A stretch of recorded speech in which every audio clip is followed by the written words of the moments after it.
Sunday, March 10th. Hello, everybody. 29 days and 13 hours till the total eclipse of the United States at 12:12 p.m. Uvalde time. I said it wrong on the last video. I stand corrected. The 12:12:12 that I got from the countdown. What I did is put those numbers together, and I came up with the first thing and just popped in my head, and I put it here in the description. Give me a thumbs up, subscribe. Let's work together. And another thing too, this video here is going to be a long video. It's going to be just comet. It won't make sense to the majority, to a lot of people. I'm going to be taking my time, talking slowly, look at the numbers, and study this from out of the box, like my title used to be, thinking out of the box, looking at things differently. And I'm going to take my time doing this. I'm going to do it right. Those welcome to watch what I'm doing Sunday morning. This image here, posted on March 5th by this gentleman here from Oslo, Norway. He's a professional. Been on this since Hellbop, or before Hellbop. So he's no amateur. He's a highly professional when he put out his stuff.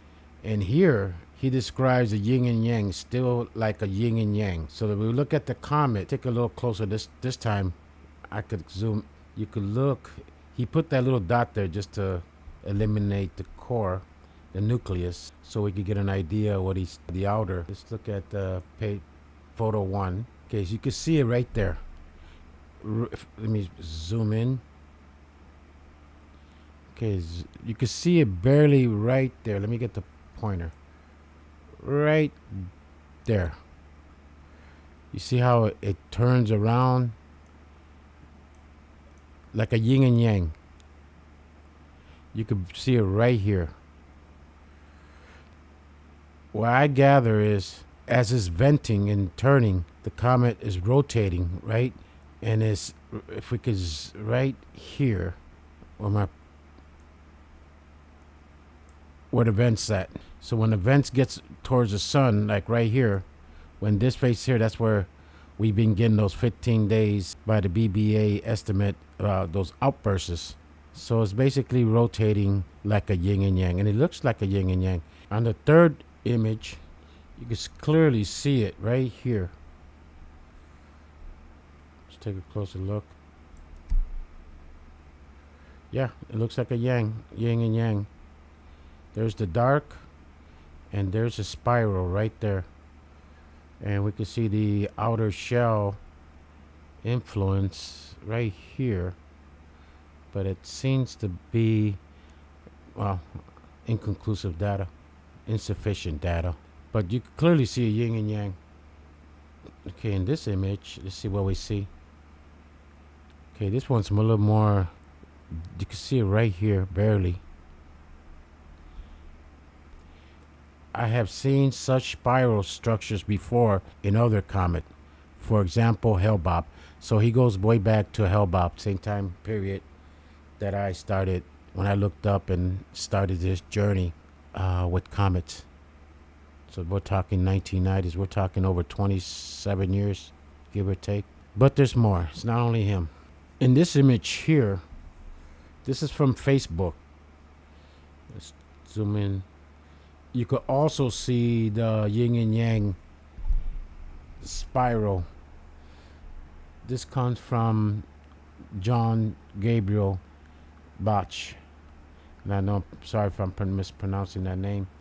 But here looking closely, you could see the yin and yang. But it's also showing another right there. You got the outer. You got another one right here. This, looking at it very closely, and then you can see the outer shell right here. I'll get the measurements of the outer shell later. And then we got the tail. This was posted on the 6th at 2:55 from 2 different astronomers. And remember the movie Apollo 13? We're venting, Houston. Okay. The movie. Remember this scene from the movie? It's basically what Roger, Odyssey, we copy your venting. Give me an alarm. I did a little refresher course on the yin and yang. There's a lot Importance of achieving balance between two halves in order to create a perfect whole. However, it wasn't until the era of the Song Dynasty when the concept of yin-yang was illustrated and symbolized using a diagram called Okay, I keep jumping on it. representing yin. The other half is white, symbolizing yang.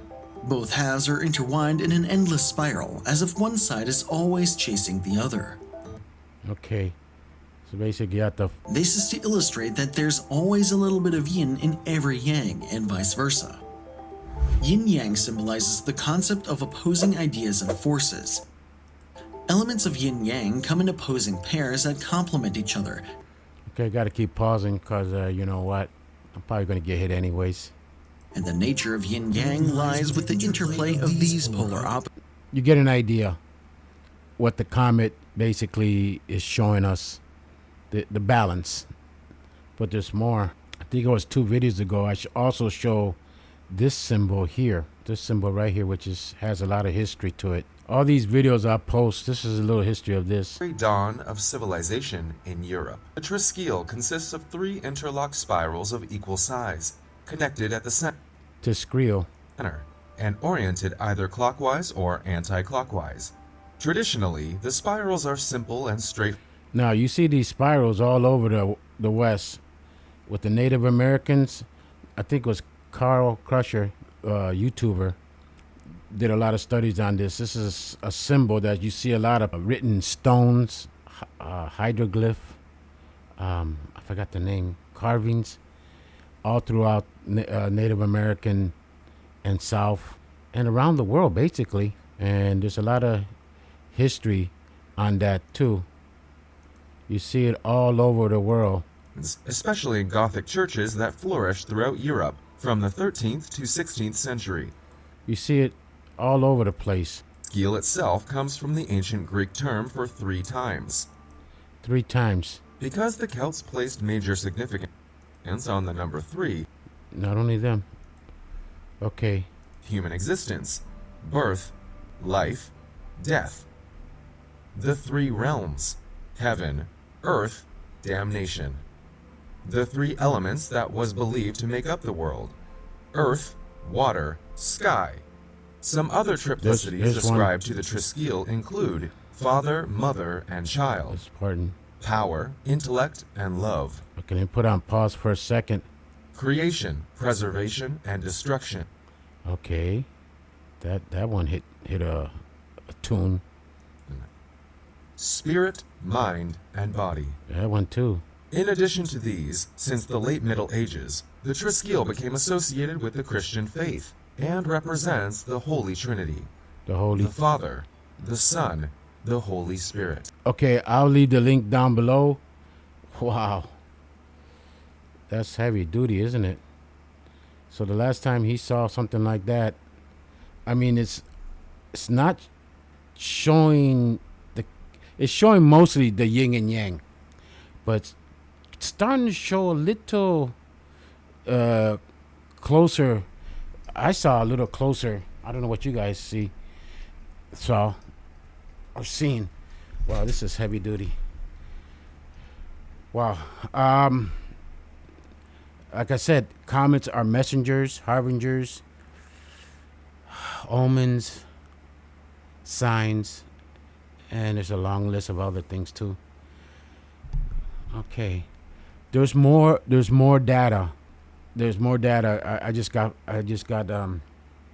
like a rush, you know what I'm saying? I mean, if you look at this, there it is, clear as day.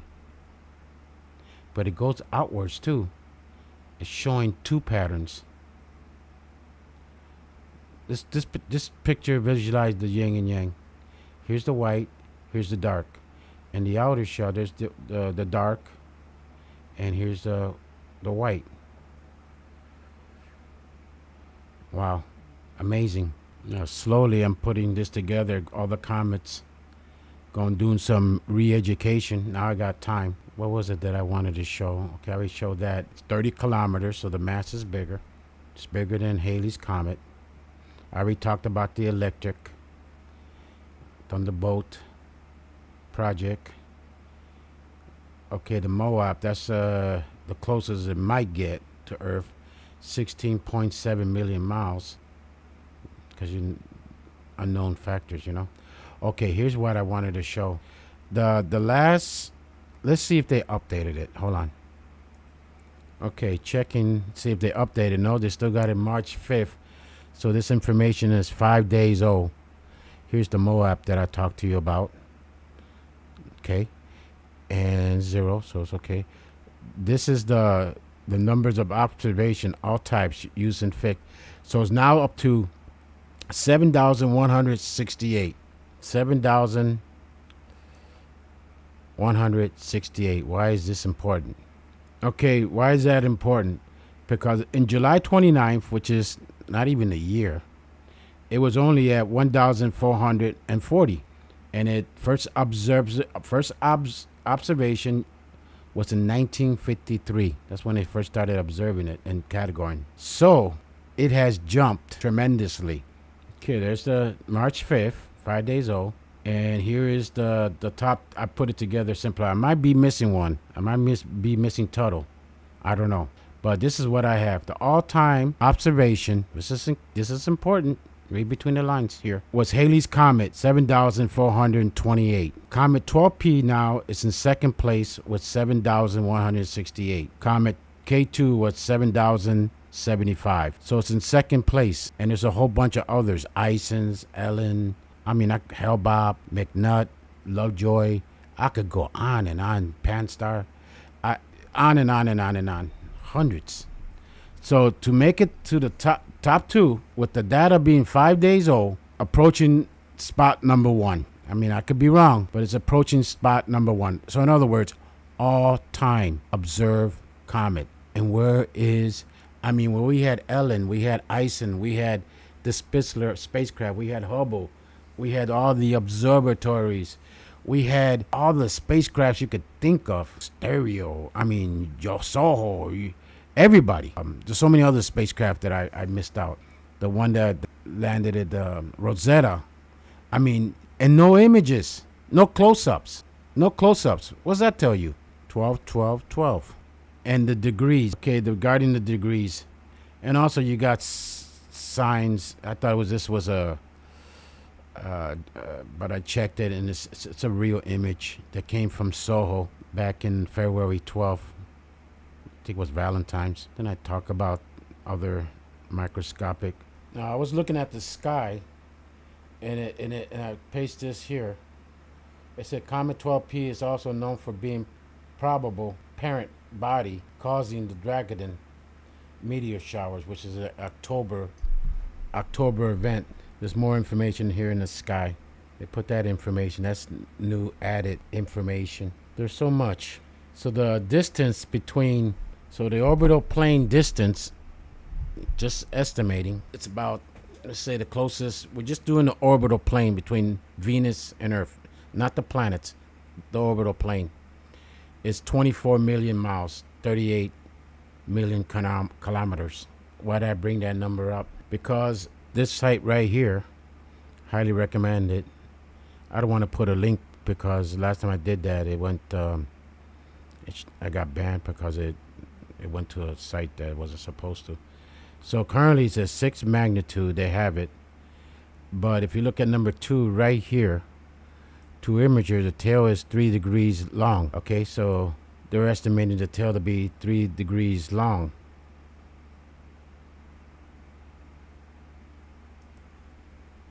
Which is approximately, this just rounded off, 6 to 7 million mile tail. Okay, so we're, according to the sky, this just visualize the meteor shower that's apparent of that meteor shower. There's a Draconid. Okay, going on to the sky, this site right here, great site. Oh, they have it now at a 5.5 magnitude. Okay, we're on a 3D orbit. Take a look, see if it changed. Always got to keep an eye on this. So basically, here's the orbital plane of Venus. Here's the orbital plane of Earth. And let's line it up with Earth right now. So that's basically, okay, lined up right there. That's currently, it's on the left side of the sun. Remember, I've always said they're connected, so expect some activity from the sun as this thing gets closer and closer. Let's take a look. Okay, so, okay, let's say the closest, 24 million miles. Divide that into 2, that's 12 million miles. Since it's on the 50-yard line, according, but you got to look at the Moab too, uncertainly. So you get closer. But they got it certain already on the 50-yard line, so it could basically move all the way to the 10-yard line. Okay, football terminology. 12 million miles, hypothetical. The tails reaches at points. Think of a fireplace. Okay, let's think of a fireplace, right? Let's pretend that's the comet, right? I mean, every time it's changing shapes. So if I snap a picture, let's say right now at midnight, and then I take another one, let's say 15 minutes later, it's going to be changing constantly. I mean, sometimes you could get the flame all the way. You could get it all the way to 3 degrees. 3 degrees. It's, 6-7 million miles, or 4 degrees, or 5 degrees, and then it comes back down. So whoever's snapping the picture could get a 1 degree. You know what I'm saying? I don't know if that makes any sense. In other words, whoever lucky enough to snap the picture at that particular time, you could be looking at like that flame right there, just shot all the way up, right? So you got to look at it. I'm making it as simple as I can, and it might not make sense. That's why this video is meant for hardcore. Let's say 6 million miles. So you're looking at, okay, in the 50-yard line, you're looking at 12 million miles from the orbital plane of Earth. So the tails say 7 million. It reaches, remember, it's still over a month away from the closest approach to the sun, which is Passover, the beginning of Passover. That's key. All these signs are God design. And then you include the X with the United States. All this is written by God. Some people know it, realize it for what it is. If it is 12 million miles and the tail, let's say, is right now 1 month away, 7 million. So you got to spare 5 million miles. But since those meteor showers they talked about, that Comet 12P could have been responsible for those meteor showers also in October. But also too, there's that study you need to go, the Eden video. This video right here is very important because he did the homework. You got the 1812, 1883 with the earthquake. Surge. Earthquake and the volcanic eruption. Hey, Graham Phillips. I highly recommend this video right here because he did the homework and he wrote that book. That book was published in 2007. So there's a lot of key pieces here. Suppose he was right. Suppose he had all that knowledge, all that history, all that written history of this visitor from the past, ancient past. See that volcano right there? From the Draco system. That's where it basically outburst. It came out of the Draco system. So there we have it. I mean, this thing could you never know. I mean, you never know what comets could fragment like 73P did, and we could be in big trouble because we got, well, I don't want to say. So you got debris, you got dust, you got gas, you got all sorts of chemicals similar to Earth elements. This comes from Facebook, Comet Watch. Check them out, give them some love. So we got the recapping. We have the yin and yang effect. There's a lot of ancient stories about the yin and yang. This right here also, the symbols from the ancient prior civilizations. They felt important that they had to put that down on stone for future generations to know. And then we got the 12, 12, 12. And this is another, if it's a great lecture right here by this gentleman right here. Highly recommend it. He had some information there that I was going to use for this video, but I'm looking at the clock. It's already. And I was putting together on the elements, you know, what Earth is made out of. 78% nitrogen, 21% oxygen. Why am I doing this? Because some of these comets have basically the same elements. Okay, you got hydrogen also in these comets. Okay, here's the gases. Hydrogen for food for the plants and our body. Well, hydrogen peroxide when you were healing. So basically, the chemicals make up. And Rosetta, in the beginning, they detected a magnetic field, but then they retracted it. There was another one that did a magnetic field too. And auroras. Also, they had absorbed auroras. That information was lost. I had it. So, who knows? You can never trust what they tell you or what they hide from you. You got to look at this from, you can't believe what you hear. Okay? You got to trust your own feeling, trust your own gut. We're living in a world of deception. I hope some of this made some sense. The yin and yang. I did check out the video. So little bits and pieces here. Thank you for spending time with me. Remember, give me a thumbs up if you made it this far or you didn't fall asleep. Okay, until next time. Father out.